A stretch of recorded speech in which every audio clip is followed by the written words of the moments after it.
Serial पति ब्रह्मचारी का आने वाला एपिसोड दर्शकों के लिए किसी बड़े झटके से कम नहीं होने वाला है। इस बार कहानी एक ऐसे मोड़ पर पहुंच चुकी है जहां आरव अब सिर्फ अपनी बेगुनाही साबित करने तक सीमित नहीं रहता, बल्कि वो उस पूरी साजिश की जड़ तक पहुंचने का फैसला कर लेता है जिसने उसकी जिंदगी को तहस नहस कर दिया है।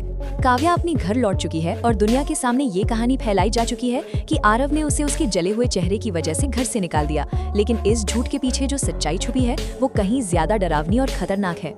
असल में ये सब बिंदिया की सोची समझी चाल होती है। झूठे इल्जाम, नकली सबूत और लोगों को डराकर अपने पक्ष में करने की साजिश, इन सब के बीच आरव को अपराधी साबित कर दिया जाता है। सूरज, जो खुद को आरव का सबसे करीबी दोस्त कहता है, उसे सरेआम मोहल्ले में बुलेट के पीछे बांधकर घसीटता है ताकि सबको दिखाया जा सके कि आरव ही गुनहगार है। लेकिन इतने अपमान और दर्द के बावजूद आरव बार बार यही कहता है, मुझे मार दो, लेकिन मैंने काव्या के साथ कुछ गलत नहीं किया है। अब आरव चुप बैठने वाला नहीं है। वो तय कर लेता है कि सच्चाई चाहे जितनी भी गहरी क्यों ना हो, वो उसे बाहर निकाल कर ही दम लेगा। वो अपने घर और पूरे मोहल्ले पर नजर रखने लगता है, हर हरकत, हर आवाज और हर चेहरे को गौर से देखने लगता है। तभी उसकी नजर एक सर्वेंट पर पड़ती है जो बार बार बिंदिया के कमरे के चक्कर लगा रहा होता है। आरव को यकीन हो जाता है कि ये कोई मामूली बात नहीं हो सकती। एक दिन जब वही सर्वेंट बिंदिया के कमरे से पैसे लेकर बाहर निकलता है, आरव उसे वही रोक लेता है। आरव की आंखों में गुस्से की आग और सच्चाई जानने की तड़प साफ झलक रही होती है।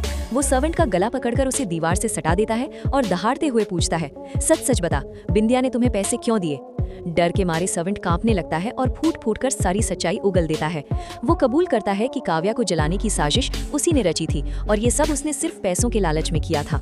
ये सच सुनते ही आरव का खून खौल उठता है, लेकिन इस बार गुस्से में वो कोई गलती नहीं करता। उसका दिमाग पूरी तरह शांत और केंद्रित रहता है। वो समझ जाता है कि अब वक्त आ गया है पूरे खेल को पलटने का। आरव चुपचाप सबूत इकट्ठा करने लगता है। रिकॉर्डिंग, कैमरे और गवाह एक एक करके बिंदिया की हर चाल को रिकॉर्ड कर लेता है। आखिरकार वो दिन आता है जब आरव बिंदिया को आमने सामने बुलाता है। ये कोई साधारण मुलाकात नहीं होती, बल्कि उसके खेल का आखिरी अध्याय होता है। आरव साफ शब्दों में कहता है, अब खेल खत्म, अब सच सबके सामने आएगा। शुरू में बिंदिया इसे मजाक समझती है, लेकिन जैसे जैसे सबूत सामने आते हैं उसका चेहरा पीला पड़ जाता है। हर झूठ, हर धमकी और हर साजिश उजागर हो जाती है। इस खुलासे के साथ न सिर्फ आरव की बेगुनाही साबित होती है, बल्कि सभी को ये एहसास भी होता है कि झूठ और धोखे की उम्रें ज्यादा नहीं होती। ये एपिसोड ये दिखाता है कि धैर्य, समझदारी और सच्चाई के आगे सबसे बड़ी साजिश भी टिक नहीं पाती। आगे की कहानी और भी ज्यादा रोमांचक और विस्फोटक होने वाली है, क्योंकि अब आरव पीछे हटने